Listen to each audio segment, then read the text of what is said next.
Bro, lu sadar gak sih feed medsos sekarang isinya tuh sampah. Bukan maksudnya isinya nggak berguna ya, tapi literally sampah.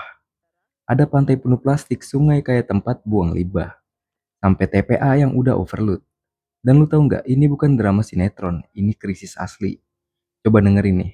Dari total sampah Indonesia, lebih dari 70% berakhir di TPA. Dan yang beneran didaur ulang cuma 7% doang. 7 bro.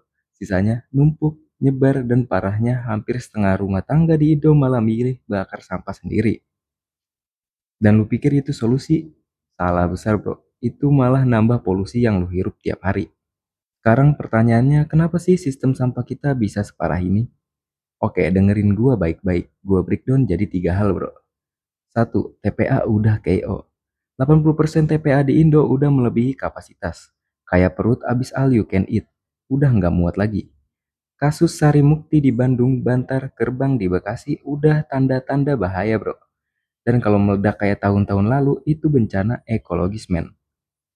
Dua, dananya minim banget. Rata-rata anggaran pengelolaan sampah di APBD cuma 0,4-0,8%. Padahal idealnya 3%. Gimana mau punya sistem modern, edukasi masif, atau teknologi daur ulang kalau duitnya aja segitu? 3. Impor sampah ilegal. Yes, lu nggak salah dengar. Indonesia bukan cuma gagal ngurus sampah sendiri, tapi malah jadi tempat buang sampah dunia.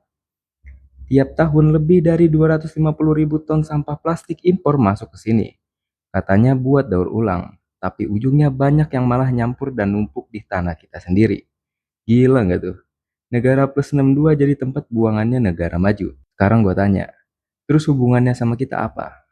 Banyak banget bro. Pertama, kesehatan. Sampah yang nggak diurus bikin air tanah kotor, udara kenceng, polusi. Lu mau hidup sehat tapi lingkungan sakit, nggak nyambung banget bro.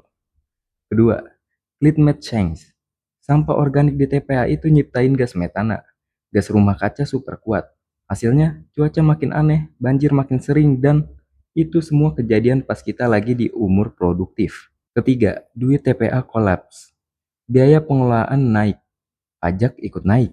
Akhirnya nombok siapa? Ya kita-kita juga. Jadi ya ini bukan cuma PR pemerintah, ini PR satu generasi. Tapi santai dulu bro, ini bukan akhir cerita. Kita Gen Z bisa banget jadi bagian dari solusinya. Nih langkah konkretnya. Satu, pilah sampah lo. Pisahin organik, anorganik, dan B3. Simple. Sekarang udah banyak banget bank sampah atau komunitas daur ulang di sekitar lo. Coba aja search di Maps. 2. Bawa tumbler, tas belanja kain, kotak makan. Selain ramah lingkungan, itu juga kelihatan keren dan estetik buat story lo. 3. Vote pakai suara dan dompet lo. Dukung brand yang peduli lingkungan, boykot yang bandel, dan jangan diam aja. Pressure pemerintah buat serius urus sampah. Karena ingat bro, kita bukan generasi masa depan, kita generasi yang beraksi sekarang. Next time lu mau buang sampah, ingat, 70% sampah Indonesia numpuk di TPA. Mau jadi bagian dari tumpukan itu atau bagian dari 7% yang bikin perubahan? Pilihan di tangan lu bro. Yo, sampai jumpa di episode Pandemic Talks berikutnya bro. Stay green, stay clean.